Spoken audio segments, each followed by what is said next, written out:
It started innocently, or at least I convinced myself it did. I was lonely, craving attention, affirmation that I mattered beyond the roles I played. Wife, daughter-in-law, professional. My husband was kind, stable, dependable, but somewhere along the way, the spark had dimmed. I felt invisible, my laughter unnoticed, my presence taken for granted. I didn't talk about it. I didn't confront it. Instead, I let the quiet ache grow until it became unbearable.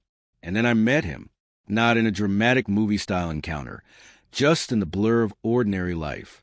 He listened differently, laughed at things my husband never did, seemed to see me, not the wife, not the provider, not the caretaker, but me, and I foolishly let myself be seen. I let myself feel alive in a way I hadn't in years. The first time I strayed, I told myself it was a mistake, a lapse, a fleeting moment of weakness. But weakness has a way of repeating itself, doesn't it? One time became two, then three. I began to lie without realizing it, rehearsing the casual phrases, the believable explanations, the alibis that would keep the world from noticing the cracks in my life.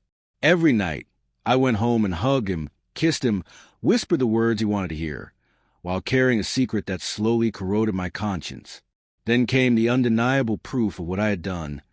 I was pregnant, sitting alone on the bathroom floor, the tiny stick trembling in my hand. I felt a cold wave of panic, fear, and shock. I had created life, but the foundation of my own life, the marriage I had vowed to honor, was fractured. My mind raced through a million possibilities. How could I tell him? Would he understand? Would he forgive me? Could he? I chose to tell him anyway.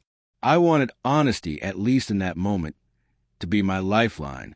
I sat him down in the living room, the same living room where we had first argued about furniture choices and laughed over late-night jokes.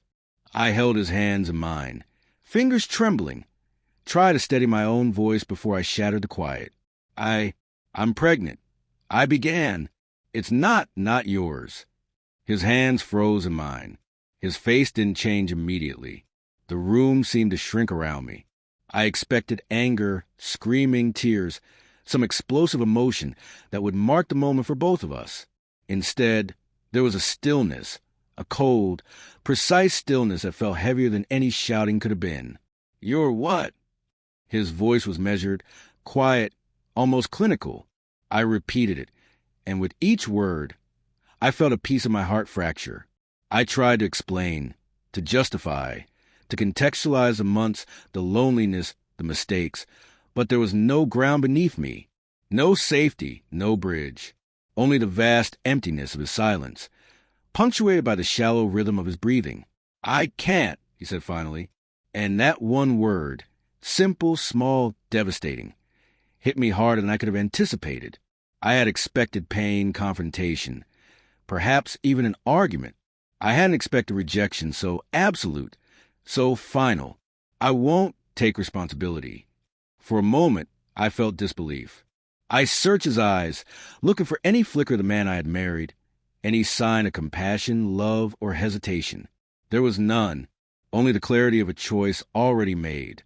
I wanted to scream, to beg, to do anything to make him reconsider, but even as the urge rose, I knew it was useless. His mind was made up, his decision unshakable. I left the living room, walked down the hallway, and collapsed onto the bed. The familiar scent of our shared life, the sheets, the pillows, the warmth of the space we had built together, felt alien. Every memory seemed tainted, every shared laugh a mockery. I felt alone, utterly alone, in the place that had once been my sanctuary. Days passed in a blur. I tried to work, to meet friends, to act as though the world hadn't shifted beneath me. But everywhere I went, the weight followed, pressing against my chest, catching in my throat, making every breath a reminder of what I had lost and what I had done. I replayed every moment, every choice, every fleeting glance that had led me here, and I hated myself more with each repetition. And yet, even in the depths of despair, there was a strange clarity. I saw the choices I made not as random missteps, but as reflections of something deeper, a need for recognition, a longing for connection that my marriage had failed to provide. The pregnancy, the betrayal, the rejection. It was all a mirror, showing me truths I hadn't want to face. I tried to reach out to him again. I texted, called, tried to meet, anything to elicit a response that would soften the blow, to regain even a fraction of the life we had once shared. But he didn't respond. No anger, no pleading, no negotiation. Only the absence of engagement, a void where love had once been. And in that void, I understood the finality of my actions, the impossibility of returning to what we were.